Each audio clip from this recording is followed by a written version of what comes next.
Bonsoir à tous et bienvenue dans le 1945. Identifier les besoins en e-agriculture pour booster la production agricole au Bénin. Les stratégies sont en cours d'élaboration. Une rencontre se tient dans ce cadre depuis hier à Cotonou. Les précisions dans cette édition. Le Japon et le Bénin, c'est une collaboration qui a d'énormes retombées. Plusieurs infrastructures ont été érigées dans le département de l'Atlantique.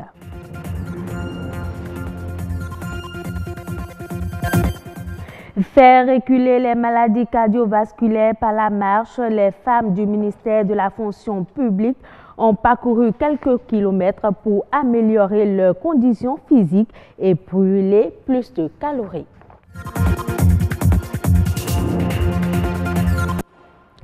Il se tient depuis hier à Cotonou une rencontre de consultation des parties prenantes pour l'identification des besoins stratégiques en e-agriculture.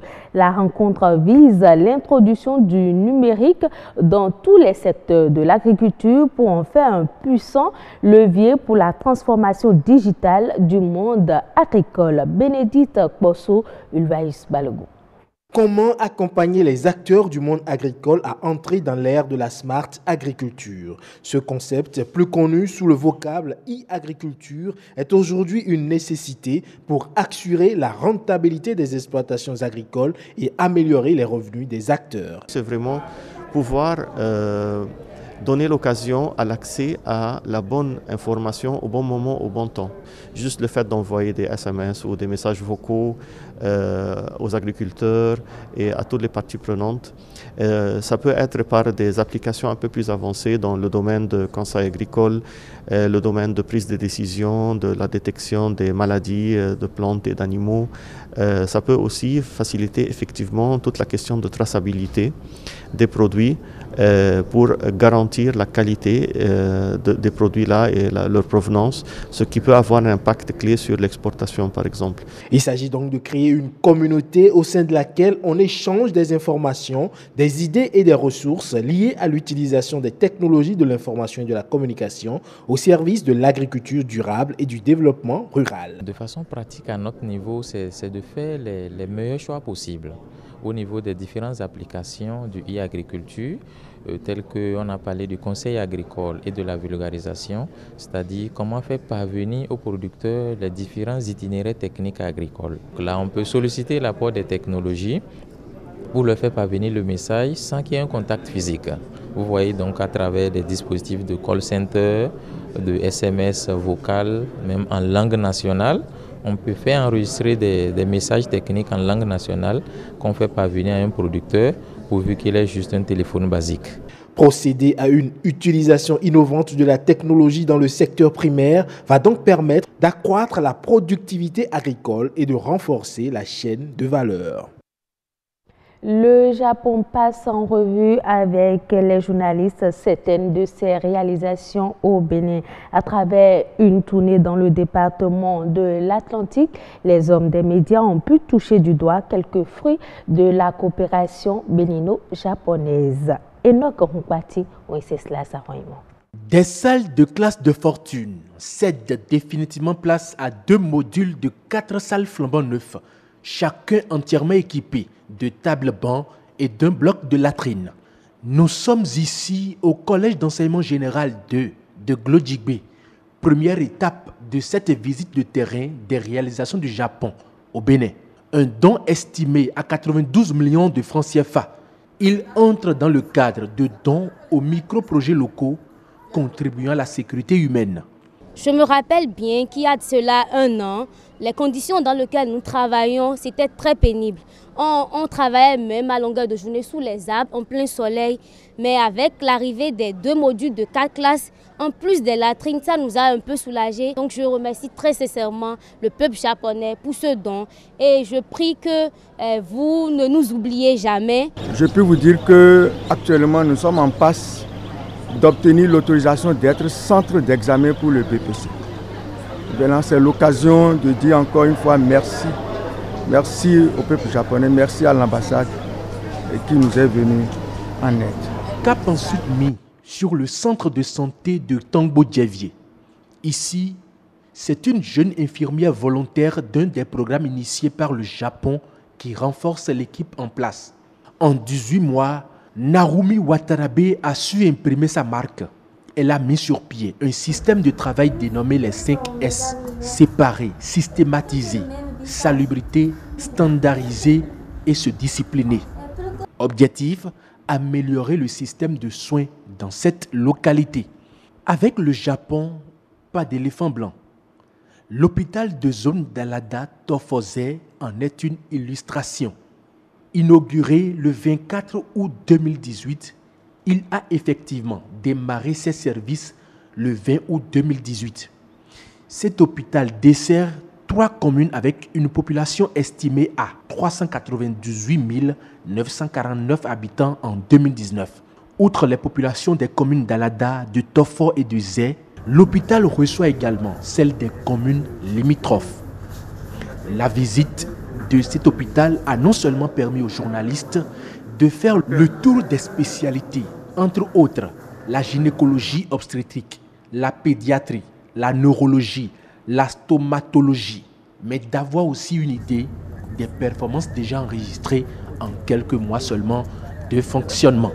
Il était prévu qu'au cours de la première année, comme c'est la nouvelle année pour l'hôpital, que nous soyons à 7300 nouveaux consultants. Mais avec 3 mois, 10 jours d'exercice, nous avons pu faire 4695, soit 64%. Dernière étape de cette tournée, l'école d'apprentissage de la langue japonaise au Bénin. Un centre d'éducation et de découverte de la culture japonaise. Il dispose à la date d'aujourd'hui de 3 salles de classe entièrement équipées et compte près de 200 étudiants à la découverte de la culture japonaise. La marche, c'est l'activité sportive que les femmes du ministère de la fonction publique ont choisi pour mettre en mouvement le cœur et les muscles. Elles ont battu le macadam dans les rues de Cotonou pour maintenir leur corps en bonne santé et prendre soin de leur bien-être physique et psychologique. Les avantages de cette marche dans ce reportage signé Patrick Adiakbodjou. Elles sont prêtes à recommencer la marche, s'il en était encore possible. Moi, j'ai perdu l'habitude de marcher. Et je crois que cette marche, ça m'a fait du bien. Et moi, je souhaite quand même que ça continue. 90 minutes de marche à grands enjambées pour brûler les calories et donner du tonus à l'un des organes vitaux de l'organisme, le cœur. Vous savez, nous menons une vie sédentaire où c'est le boulot, la maison. Et une fois en passant, il est normal que nous puissions marcher, surtout que c'est conseillé par les médecins. Elle est bien pour le corps, elle est bien pour le cœur, elle est bien tout simplement pour tout être humain. Cette activité sportive a permis à ces femmes de vaincre le stress, la fatigue quotidienne et l'immobilisme. Une gorgée d'eau pour se désaltérer et se revigorer, car l'exercice aura porté ses fruits. Rééditer cette marche du cœur, c'est le nouveau challenge de l'amicale des femmes du ministère de la fonction publique et du travail. Rendons-nous à présent au Sénégal, au parc national de la Barbarie. La population riveraine est impliquée dans la gestion de ce patrimoine avec les agents du parc. Elle mène des activités de reboisement et de ramassage des déchets. Reportage. Il fait partie des précurseurs du GIE de l'association des éco-gardes créée en 2000, dont l'effectif s'est rétréci au fil des années. À l'image de Moussa, ils sont tous issus des villages environnants et mènent des activités de préservation du parc national de la langue de Barbarie. On fait la surveillance du parc, on le fait de manière quotidienne. On participe sur les activités, sur le suivi des oiseaux qu'on fait chaque 15 du mois. On participe aussi sur les activités de reboisement, que ce soit sur les activités comme des espèces comme le filao, pour lutter contre l'érosion aérolienne, la mangrove pour lutter l'érosion hydrique. On fait aussi des activités de ramassage des déchets plastiques. L'interprétation aux visiteurs, c'est géré par les populations. En même temps aussi, on a un campement aussi villageois géré par les populations. C'est un campement construit dans le parc. Il comporte 18 lits avec un restaurant. Tout est mis à la disposition des éco-gardes, jeunes volontaires, sans compter d'autres activités pour lesquelles ils sont prioritaires. Tous les bénéfices qui sont tirés de l'exploitation de ce campement vont à ce GIE d'éco-garde. Il y a le transport fluvial qui est également géré par les populations. En plus maintenant de tout le personnel des 2 principaux campements qui sont dans le parc, notamment le Zebra Bar et le campement Océan et Savane. Ces 2 campements figurent parmi les infrastructures menacées par l'extension incontrôlée de la brèche, une catastrophe naturelle qui redonne malgré tout une lueur d'espoir avec l'apparition de coquillages, devenue une activité économique conséquente pour de nombreuses femmes. On a des effets positifs de la brèche. Donc, cette activité est apparue ici depuis 2008 et elle est pratiquée par beaucoup de femmes, et principalement au niveau des villages de Mouit et de Mbumbaye, Degouñaay, jusqu'à Mbao. léegi jigéen ñi ku ci dem fi ñu toll nii bu ci kanam bu paañ bi dex gi fere nii ku ci dem tool boo wàccee nga dem ci paañ bi nga gis jigéen ju tibb jour 10 000 francs 10 jours 15 000 francs xam nga kooku ndimbal la te teewul yaa ngi dem ci sa tool yaa ngi bay sa tool du dal fekk ci benn bor boo ñoralee dina fekk yow déjà amoo benn bor ndax li nga doon def bor yaa ngi koy jëlee ci paañ bi di jaay di dépense. À Gandiol, le maraîchage, l'activité phare à côté de la pêche, est en recul avec la salinité des terres. Le ramassage de coquillages se révèle comme activité alternative. Les avantages tirés du parc vont au-delà des retombées économiques. Pour la santé, les postes de Mouit et de Degouñaay sont gérés par des agents du parc qui assurent des soins aux populations. Case de santé bi partenaire moo ñu ko fa defal waaye ba ñu jaaxle ba jaaxle ñoom ñoo ñu jox infirmier mu ne fi te ñu diggante suñu Mbumbaay agricole ak ñëpp population baa ngi ñëw di faju ci case bi. docteur yi fi nekk benn zéro faute parce que da ngay duñ lay bindal ordonnance nga dem ba Ndar mais amul benn critique da ngay feebar nga déparé fi dem hôpital kenn du la wax ne la foo jaaroon parce que kon nga xam ne bon ñi fi nekk seen liggéey mat na seen taxawaay mat na. Les relations entre population et agents tendues au début de l'implantation du parc se sont apaisées au fil des années. Un succès qui résulte d'une démarche participative.